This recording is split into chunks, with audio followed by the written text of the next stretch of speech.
Hey everyone, this is Aaron from MTGChallengers, and today I'll be showing off my take on Dimir, or blue-black control, for the Ixalan season of Standard. This is one of the very best decks in the Standard format right now. Really, the only things that are giving it serious competition are red deck wins and Temur energy. With Black's excellent removal package and Blue's counter magic and card advantage, along with a couple of powerhouse creatures, there's really nothing this deck isn't equipped to handle. It's one of my favorite control decks I've ever built. I actually like this build a lot more than the blue-white control deck I covered a few weeks back.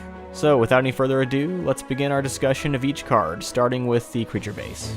First up, we have the Scarab God, the deck's main win condition.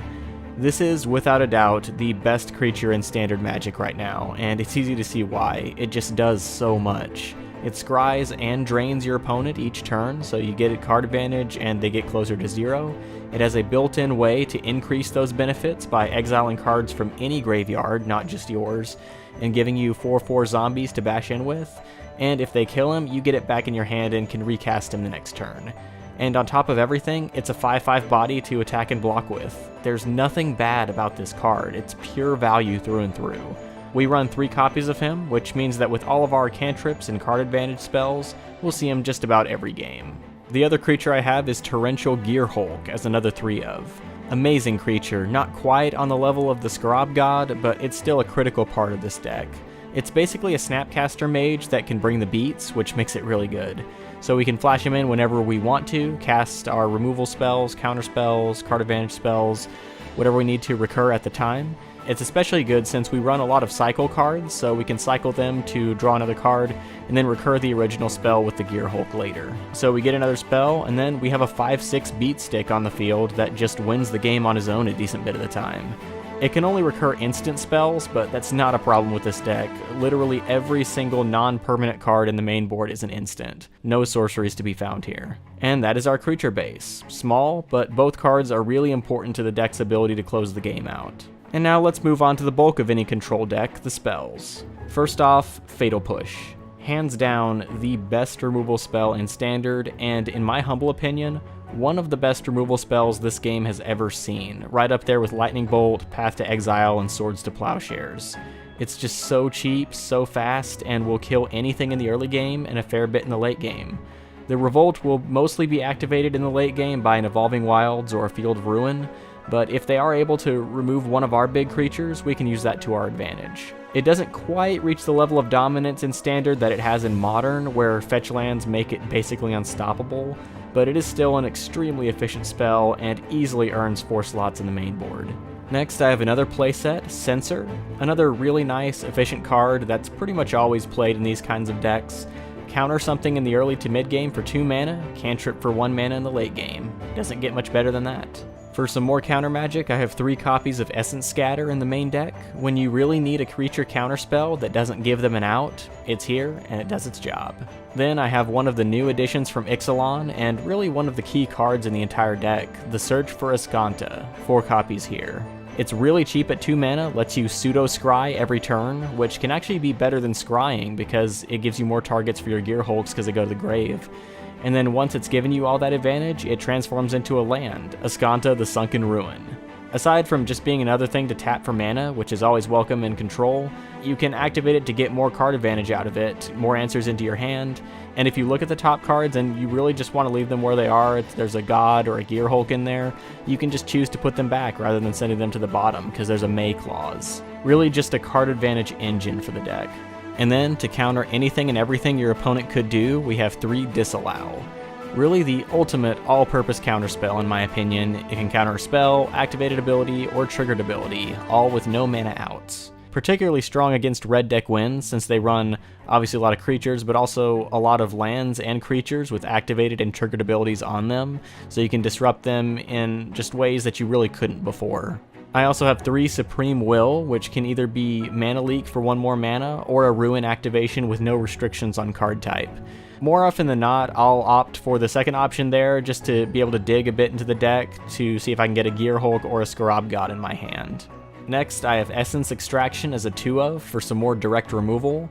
3 damage kills a fair amount of things, and gaining life is always awesome, particularly against more aggressive decks like Temur Energy and Red Deck Wins, again the deck's main competition. For our last card advantage spell, I have a playset of Hieroglyphic Illumination, another really efficient card that just gives you the choice of what you need based on your circumstances. In the early game, it's a 1 mana cantrip, in the late game, it's an instant speed divination for 1 more mana, which is decent enough. Options, especially in control, are always valuable. And for our final spell, we have another new addition, Vraska's Contempt. Great for some more direct black removal, takes care of pretty much anything, creature or planeswalker, and we gain some life on top of everything. Exiling is particularly nice since it gets around indestructibility, and it doesn't allow for any graveyard shenanigans. Excellent spell overall. It is a bit expensive, but for all it can do, it's well worth 4 mana. And that wraps up all of our non-land cards. Let's break down and discuss the mana base. First, I have 2 Ipnu Rivulet. Fine card to have, gives you mana in the early game, and in the mid to late game, you can sack it and get some more Gear Hulk targets or whatever. 2 copies of Field of Ruin gives us some land destruction in the deck. You usually use it to take out utility lands like the deserts and the new legendary land cycle, and it can also disrupt their mana by destroying a dual land that they're relying on a lot for a color splash. And hey, we get a land from it as well, so it replaces itself anyway. Then I have 2 Evolving Wilds to be able to tutor out islands or swamps depending on my needs at the time. If I get it more in the mid game, I like to keep it on the field in case I need to activate Revolt for my fatal pushes, which is a really nice little synergy. The rest of the mana base is pretty simple. I have some dual lands for blue and black. A playset of Fetid Pools is great, obviously for fixing, and it cantrips in the late game when we don't need the mana. Ideally, you want to play this either very early or very late, to minimize the tempo loss from it coming into play tapped. For more fixing, I have 4 Drowned Catacomb. Again, pretty self-explanatory, and they work really well with the Fetid Pools since the pools have the basic land types, so I can go turn 1 Pools and turn 2 Catacomb and have untapped double black or double blue. And just for more fixing, I actually do run a single Submerged Boneyard. The tempo loss isn't that big of a deal for a control deck. And then I have my basics, 7 islands and 4 swamps, giving me a total of 26 lands.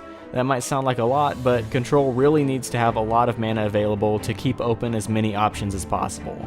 That does it for the main board. Let's move on into the sideboard. I do have a creature in the side, Gifted Aetherborn. Might seem a bit strange for a control deck, but he's actually really good because he comes down on turn 2, has 3 toughness, so he can block all of aggro deck's 2 powered creatures, kill them and anything else with Death Touch, and he can gain you a lot of life over the course of a game, which is really everything you need to slow down aggressive decks until you can take over the game with the Scrab God and Gear Hulks. Double black on turn 2 can be a problem, but I have Evolving Wilds that I can drop turn 1 to help a lot. Then I have a playset of Duress, which is just a really good spell to play on turn 1 to disrupt my opponent in the control mirror. I get to look at their whole hand, take notes on what they have, and then take their counterspell or whatever they have that's going to give me the most trouble. I have a full 4 in the side because in the control mirror, you really do want to see it every single game. You never side in just 2 or 3. 4 counterspells in the side, I have 3 one-ofs, a Spell Pierce, another Essence Scatter, and a Negate. I do already have a large bit of counter magic in the main deck, so I just wanted to have a few conditional ones in the side to be able to bring in and fine-tune my deck against whatever my opponent happens to be playing. 2 Doomfall is good against really any kind of deck. Against aggro or mid-range, I can make them exile a creature, and against control, I get more hand disruption. And then, to finish things off, I have 2 more copies of Essence Extraction and 2 more Vraska's Contempt. Mainly against aggro and mid-range decks, just to have more spot removal to take out their creatures, planeswalkers, and gain some life back as well. And that is it for this deck tech. Thank you for watching. If you'd like to see more, check out my deck tech playlist and subscribe to our TappedOut page. Be sure to follow us on Twitter, Instagram, and of course, subscribe to the channel for more Magic the Gathering content.